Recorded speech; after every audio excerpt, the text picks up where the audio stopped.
बुलढाण्याच्या चिखला गावात छत्रपती शिवाजी महाराजांच्या पुतळ्यावरून पेटला 2 गटात वाद।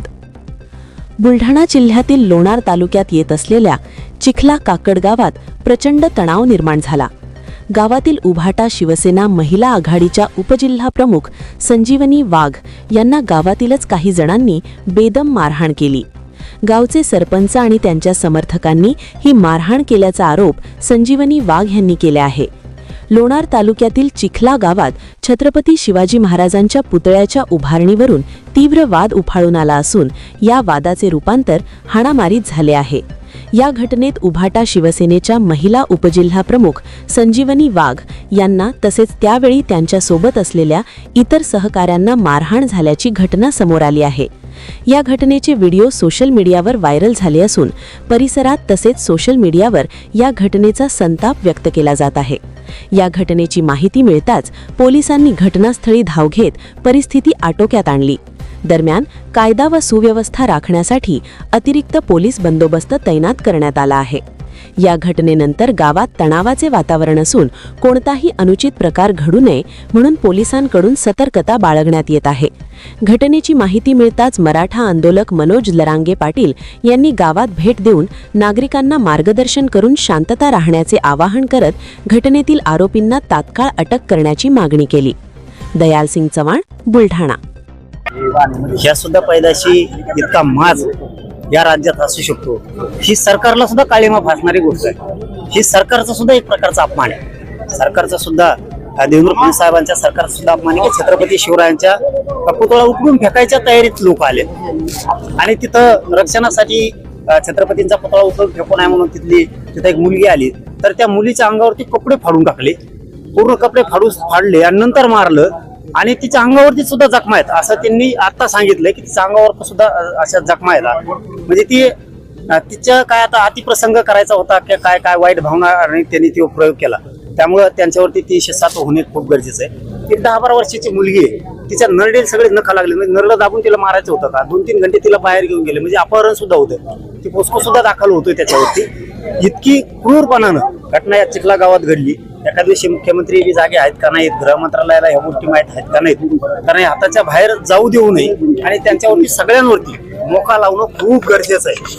त्याशिवाय बसणार नाहीत, कारण ही परळीची लाभार्थी टोळी आहे, कारण त्यांच्या जाती सुद्धा चांगले लोक आहेत आणि यांना वाटतं जाती दंगल व्हावा आणि आम्हाला ती होऊ द्यायची नाहीये आणि यांचं स्वप्नच ते ह्या लाभार्थी टोळीचं। त्या टोळीतले तिकडे काही लोक आहेत आणि ते हे प्रयत्न जाणून बुजून करतायत की जातीय तेढ, जातीय दंगली निर्माण झाल्या पाहिजेत। या भूमिकेतून त्यांनी कालचा केलेला हे प्रयोग आहे। शांत राज्य असताना सुद्धा दूषित करायचं काम यांच्या हातातून सुरू आहे, परंतु मुख्यमंत्र्यांनी याच्यात लक्ष घालून याची सखोल चौकशी करून जिल्ह्यात संबंधित काही अधिकारी होते त्यांनी का रोखलं नाही सुद्धा चौकशी झाली पाहिजे आणि ते दोषी आढळले नसतील तर त्यांना सुद्धा विनाकारण मग अधिकाऱ्यांना सुद्धा इथल्या असणाऱ्या कोणते कॉन्स्टेबल कोणते यांनाही त्रास देऊ नये, पण अगोदर चौकशी करा। ते जर आढळले तर त्यांना सुद्धा निलंबित केलंच पाहिजे, पण नाही आढळले तर काही जणांचं म्हणणं आहे त्यातल्या काही अधिकाऱ्यांनी सहकार्य केलंय, इथल्या पोलिसांनी काहींनी केलं नाही। त्याची चौकशी सुद्धा होणं खूप गरजेचं आहे आणि जर ही गुन्हे दाखल करून त्या आरोपींना आज सगळे गुन्हे म्हणतो आम्ही आज 5 वाजे 6 वाजेपर्यंत तर सगळे गुन्हे दाखल झाले नाही, म्हणजे 307 पासून ते पोस्को पासून अपहरणापासूनचे सगळे गुन्हे जर दाखल झाले नाही, डोक्यात दगड घालायचा प्रयत्न केला आहे, म्हणजे डोक्यात दगड घालून मारून टाकायचं ही प्रयोग होता। छत्रपतींची विटंबना केली गेली, ती यांना जातीय तेढ निर्माण करायचा होता, सामूहिक कट रचून हे आले होते, ज्याच्यात 120 बळ लागलाच पाहिजे, कारण यांनी सामूहिक तिकडं संगनमत केलं होतं आणि ती कट रचून तिथं सगळ्यांनी मिळून हल्ला केला, कारण यांना सगळ्यांना मोका लागतो। 120 बळ खाली ते सगळे जण येतात, हे गुन्हे दाखल झाले पाहिजेत आणि ते करतील, SP साहेब करतील, इथले पोकळे साहेब करतील, इथले DYSP साहेब करतील। त्यांनी नाही केले तर 25 तारखेला त्यानंतर आम्ही तारीख डिक्लेअर करणार आहेत, पुऱ्या राज्यातले मराठ्याच्या चिखला गावात येणार। मी त्यांना माईक मधूनच सांगितलं की SP साहेबांनी DYSP साहेबांनी सगळ्यांनी सांगितलंय की गुन्हे दाखल होणार, एकही आरोपी याच्यातला सोडला जाणार नाही। ज्या पद्धतीने जॉब दिला जाईल, कारण ती रात्री घाबरलेली होती, तिचा डबल जॉब घेणं गरजेचं आहे। आता तिचा जॉब त्या लेकरांचा 12 वर्षाच्या मुलीचा पाय मोडलेल्या एका मुलीचा जॉब घेणं गरजेचं आहे। त्या जॉबनुसार सगळ्या कलमा येतील आणि त्यानुसार यांना सगळ्यांना अटक होईल असं सांगितलंय आणि आम्ही SP साहेबांवरती, परत पोकळे साहेब आहेत त्यांच्यावरती विश्वास ठेवलाय, DSP साहेबांवरती विश्वास ठेवला की सगळ्यांना अटक करतील. त्यांनी नाही केलं. तर 25 तारखेला आपण एकत्र पुन्हा जमू. 25 तारखेनंतर तारीख डिक्लेअर करू. आज मी जाहीरपणाने सांगितले, सगळ्यांनी शांत राहायचं. आपण आपल्या गावाकडे शांततेत सगळ्यांनी जायचं. 3 तारखेला अज्ञात व्यक्तीने रात्री पुतळा बसवला होता. दुसऱ्या दिवशी 4 तारखेला आम्ही तो पुतळा पाहिला, परंतु गावातील काही पंजारी समाजाच्या लोकांनी त्या लोकांनी तो पुतळा काढण्यास सांगितलं. आम्ही सांगितलं की महाराज कोणाचे एकट्या मराठ्याचे किंवा कोणत्या जातीचे नव्हते, महाराज सगळ्यासाठी लढले होते आणि महाराज सगळ्याचे आपण महाराजाला ठेवू. त्यांनी काय सांगितलं की आम्ही तुम्हाला कोपऱ्यात जागा देऊ. आम्हाला मान्य नसताना आम्ही मान्य केली. आमच्या काही वरिष्ठ लोकांनी समाजाच्या ती जागा मान्य केली, आम्ही पण केली. वर्गणी चालू झाली, त्यानंतर आमच्या सुरुवात माझ्यापासून झाली, आम्ही दिली. त्यानंतर परत सरपंचानं कटरस्थान रचून परत आमच्या नावाची कंप्लेंट घेऊन गेले, पण चंद्रकांत पाटलांनी त्यांची कंप्लेंट घेतली नाही.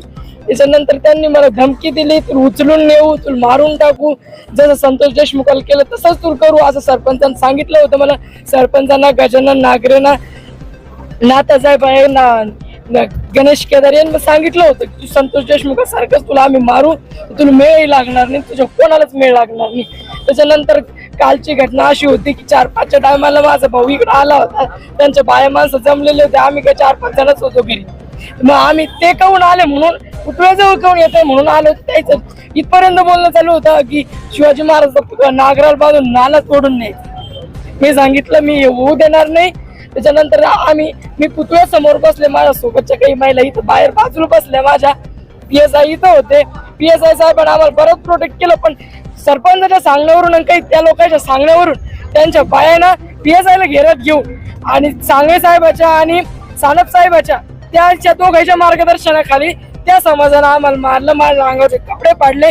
मी त्याला पोलीसवाल्याला आणि हॉस्पिटलमध्ये डॉक्टरला दाखवलेलं आहे मग किती इंजुरी झालेली आहे, माझ्या शरीरावर किती नख मारलेले आहेत. त्यांनी लाथा मारल्या मला, त्यांनी बऱ्याच काही गोष्टी केल्या. माझ्यासोबत व्हिडिओ तर तुम्हाला सगळ्यापर्यंत पोहोचलेले आहे. काल फक्त एवढीच मागणी की 2 पोलीसवाले सस्पेंड व्हा, त्यामध्ये ठाणेदाराचा काही रूल नाही. एक सानप आणि एक सांगळे पोलीसवाले दोन्ही सस्पेंड व्हा. आणि जेवढे मी नावं देईन, रात्री नावं कमी घेतले होते मॅडम म्हणे नंतर घेऊ असं मला त्यांनी सांगितलं होतं. तुम्हाला परत स्टेटमेंट द्यायचंय, त्यांनी माझं स्टेटमेंट त्या घेणार आहेत. आणि मी जेवढे मला घेरून होते आणि माझ्या बहिणीलाही मारलेले आमचे सगळे प्रूफ आहे, आमच्याकडे टोटल व्हिडिओ आहे. त्या असं नाही की माझ्यावरच त्यांनी हात घातला, माझ्या बहिणीच्याही केस धरून मारलेलं आहे त्या पोरांनी. आणि मला तर असं मारलेलं आहे, तुम्ही फक्त माझा जीव वाचला. जर कधी सानप साहेब माझा मोठा भाऊ लुटत नव्हता तर राजू सोडले नावाचा पोरगा माझ्या डोक्यात दगड पण घालत होता. त्याने दगड उचलला होता, जसं पाहताच माझ्या भावानं तो ढकलला म्हणून मी वाचले नाही. जसे आपले संतोष भाऊ गेले तशीच आज मी गेले असते, आज तुमच्या समोर नसते. तर माझी सर्व प्रशासनाला, सगळं तुला पत्रकार लोक सगळ्यात जास्त व्हायरल करा, त्याला पकडा आणि ते सजा द्या. असं नका करू की आज पकडले आणि उद्या सोडा, असं नका होऊ देऊ. फक्त एवढीच माझी प्रशासनाला विनंती. मला मारणाऱ्या महिलांवर अत्याचार करणारे किती आरोपी शकतात? तो टोटल समाज होता, पण मला घेरलेला 30-40 जण होते, 30 जण होते. तर त्या 30 जणांनी लाता मारल्या, मला पाय धरून असं फरकाडलं त्यानं पूर्ण. माझा उजव्या पायाला घासलेलं आहे. म्हणजे ते जसं पिक्चरचे सगळे पिलेले होते. सरपंचाने 3 बॉक्स दारू आणून पाजलेली होती त्याला. त्या पिक्चरचा सीन होतो की नाही, हिरोईनला मदत घेऊन मारते, पूर्ण नियोजित होतं. ते फक्त आम्हाला माहिती नव्हतं. आमचे लेकरं पण इथं होतं. 2 घंटे माझी मुलगी म्हणून माझी भाषी गायब केली होती. 2 घंटे, 1.5 वर्षाची मुलगी, एवढंही ध्यानात नाही आलं. रोज आम्ही गावात राहतो की मी पोरगी 4 वर्षाची. 2 घंटे पोरगी भेटत नाही. जेव्हा DSP साहेब येतात तेव्हा त्या कोपऱ्याला पोरगी सापडती. आम्ही सगळेही आम्ही PSI साहेब सांगतो की आमची पोरगी नाही, तरी PSI साहेब त्याला विचारते पोरगी कुठे, त्याच्यानंतर पोरगी आम्हाला सापडते तिथं. म्हणजे ती आम्ही तर नाही नेली, आम्ही तर इथंच होतो.